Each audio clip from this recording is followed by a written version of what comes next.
Champions ట్రోఫీలో మన team India ఒక హై వోల్టేజ్ మ్యాచ్కి సిద్ధమైంది. రేపు దుబాయ్ వేదికగా మన వాళ్ళు పాకిస్తాన్తో ఒక ఇంక్రెడిబుల్ మ్యాచ్ ఆడబోతున్నారు. సో రెండు జట్ల మధ్య మ్యాచ్ అంటే వాతావరణం ఎలా ఉంటుందో నేను ప్రత్యేకంగా చెప్పనవసరం లేదు. మెయిన్లీ ప్లేయర్స్ మధ్య బ్యాటిల్స్ చాలా తీవ్రంగా ఉంటాయి. సో మనమైతే ఈ వీడియోలో ఈ మ్యాచ్కి సంబంధించిన టాప్ 5 ప్లేయర్ బ్యాటిల్స్ గురించి తెలుసుకుందాం.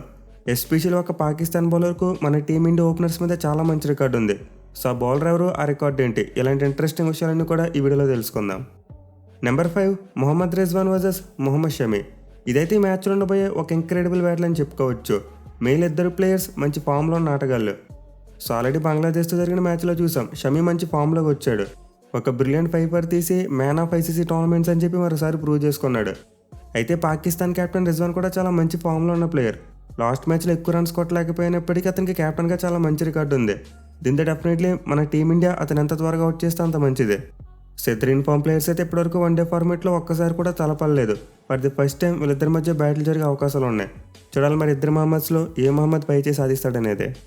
Number 4 Shubman Gill versus Naseem Shah. ఇదైతే పవర్ ప్లేలో ఇద్దరు యంగ్స్టర్స్ మధ్య ఉండబోయే ఒక హై వోల్టేజ్ బ్యాటిల్ అని చెప్పుకోవచ్చు.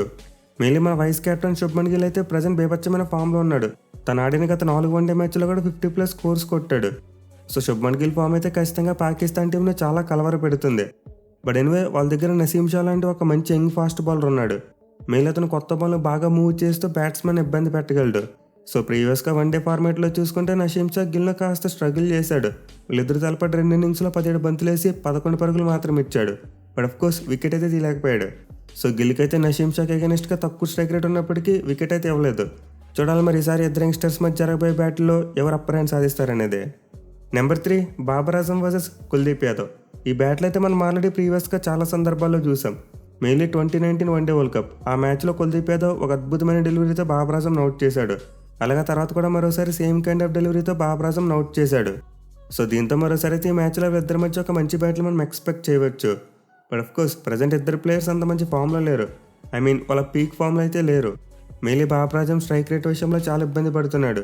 అండ్ కుల్దీప్ యాదవ్కు చూసుకున్న కంబ్యాక్ చేసిన తర్వాత ఎక్కువ వికెట్లు రాలేదు. కానీ వీళ్ళిద్దరి మధ్య బ్యాట్లో చూసుకుంటే మాత్రం కుల్దీప్ యాదవ్దే పైచే. వీళ్ళిద్దరు తలపట 4 ఇన్నింగ్స్లో 52 బాల్స్ వేసి 28 పరుగులు మాత్రం ఇచ్చాడు. మోస్ట్ ఇంపార్టెంట్లీ బాబర్ ఆజమ్ను 2 టైమ్స్ అవుట్ చేశాడు. సో క్లియర్లీ కుల్దీప్ యాదవ్కి అయితే బాబర్ ఆజమ్ మీద చాలా మంచి రికార్డు ఉంది. దీంతో ఖచ్చితంగా మన టీమిండియా కెప్టెన్ ఒకవేళ బాబర్ ఆజమ్ ఎక్కువసేపు క్రీజ్లో ఉంటే కుల్దీప్ యాదవ్ని ఖచ్చితంగా అతనికి అగెనిస్ట్గా ట్రై చేయాలి. Number 2 Virat Kohli versus Abrar Ahmed. ఇదైతే మిడిల్ ఓవర్స్లో ఉండిపోయి ది మోస్ట్ ఇంట్రెస్టింగ్ బ్యాటిల్ అని చెప్పుకోవచ్చు. Mainly present Virat Kohli form అంత మంచిగా లేదు. బంగ్లాదేశ్తో జరిగిన మ్యాచ్లో చాలా నెగిటివ్ మైండ్ సెట్లో బ్యాటింగ్ చేశాడు. సో క్లియర్లీ ప్రస్తుతానికైతే విరాట్ కోహ్లీ స్పిన్ బౌలింగ్ అగెనిస్ట్గా స్ట్రగుల్ అవుతున్నాడు. ఒకసారి మనం వన్డే ఫార్మాట్లో విరాట్ కోహ్లీ యొక్క చివరి 6 డిస్మిసల్స్ చూసుకుంటే 6 సార్లు కూడా స్పిన్నర్స్ అవుట్ అయ్యాడు. అండ్ 6 సందర్భాల్లో 5 సార్లు అతను లెగ్ స్పిన్నర్స్ అవుట్ చేస్తే ఒకసారి లెఫ్ట్ ఆర్మ్ స్పిన్నర్ అవుట్ చేశాడు. సో డెఫినెట్లీ ప్రజెంట్ వన్డే ఫార్మాట్లో అయితే విరాట్ కోహ్లీ లెగ్ స్పిన్నర్స్కి అగెనిస్ట్గా బాగా స్ట్రగుల్ అవుతున్నాడు. దీంతో ఖచ్చితంగా పాకిస్తాన్ టీం వాళ్ళ లెగ్ స్పిన్నర్ అయిన అబ్రార్ అహ్మద్ను కోహ్లీకి అగెనిస్ట్గా ట్రై చేస్తారు. మీరు న్యూజిలాండ్తో జరిగిన మ్యాచ్లో చూసాం, అతను కొత్త బాల్తో కూడా బౌలింగ్ చేసి వికెట్ తీశాడు పవర్ ప్లేలో. సో ప్రీవియస్గా అయితే వీళ్ళిద్దరి మధ్య ఒక్కసారి కూడా ఫేస్ ఆఫ్ జరగలేదు. ఒకవేళ జరిగితే ఫస్ట్ టైం ఈ మ్యాచ్లో జరిగే ఛాన్సెస్ ఉంటాయి. సో చూడాలి మరి విరాట్ కోహ్లీ వరుసగా 7వ మ్యాచ్లో కూడా స్పిన్ బౌలర్కి అవుట్ అవుతాడా, లేకపోతే ఈసారి ఏమైనా మంచి ఇన్నింగ్స్ ఆడతాడా అనేది. Number 1 Rohit Sharma versus Shaheen Afridi. ఈ బ్యాటిల్ గురించి అయితే నేను ప్రత్యేకంగా చెప్పనవసరం లేదు. చాలా కాలం నుంచి మాట్లాడుకుంటున్నాం అండ్ చాలాసార్లు జరిగింది కూడా. So Rohit Sharma versus left arm pace bowler అనే బ్యాటిల్ ఇప్పుడు కూడా ఉంటుంది. ఇన్ఫాక్ట్ ప్రీవియస్గా షాహిన్ అఫ్రిది కొన్ని సందర్భాల్లో మన హిట్మెన్ని స్ట్రగుల్ చేశాడు. బట్ ఎనివే ప్రస్తుతానికైతే మన కెప్టెన్ చాలా మంచి ఫామ్లో ఉన్నాడు. At the same time Shaheen Afridi struggle అవుతున్నాడు. అయితే వన్డే ఫార్మాట్లో వీళ్ళిద్దరి మధ్య ఓవరాల్ రికార్డ్ చూసుకుంటే మాత్రం అఫ్రిదిదే పైచే. వీళ్ళిద్దరు ఇప్పటివరకు 4 ఇన్నింగ్స్లో తలపడితే 56 బాల్స్ వేసిన అతను 48 పరుగులు ఇచ్చాడు. అండ్ మోస్ట్ ఇంపార్టెంట్లీ రోహిత్ శర్మని ఇప్పటివరకు 2 టైమ్స్ అవుట్ చేశాడు. సో మన హిట్మెన్కి అయితే షాహిన్ అఫ్రిదికి అగెనిస్ట్గా చాలా తక్కువ యావరేజ్ ఉంది. అలాగే స్ట్రైక్ రేట్ కూడా అంత మంచిగా లేదు. దీంతో డెఫినెట్లీ మరోసారి వీళ్ళిద్దరి మధ్య ఒక మంచి బ్యాటిల్ మనం అయితే ఎక్స్పెక్ట్ చేయవచ్చు. ఇన్ఫాక్ట్ షాహిన్ అఫ్రిదికి మన టీమిండియా మరో ఓపెనర్ అయిన గిల్ మీద కూడా చాలా మంచి రికార్డు ఉంది. వాళ్ళిద్దరూ ప్రీవియస్గా 3 ఇన్నింగ్స్లో తలపడినప్పుడు అతను గిల్ని కూడా 2 టైమ్స్ అవుట్ చేశాడు. ఇన్ఫాక్ట్ గిల్కి ఇంకా తక్కువ యావరేజ్ ఉంది, కేవలం 14.5 అఫ్రిదికి అగెనిస్ట్గా. సో షాహిన్ అఫ్రిదికి అయితే మన టీమిండియా ఓపెనర్స్ ఇద్దరి మీద కూడా చాలా మంచి రికార్డు ఉంది.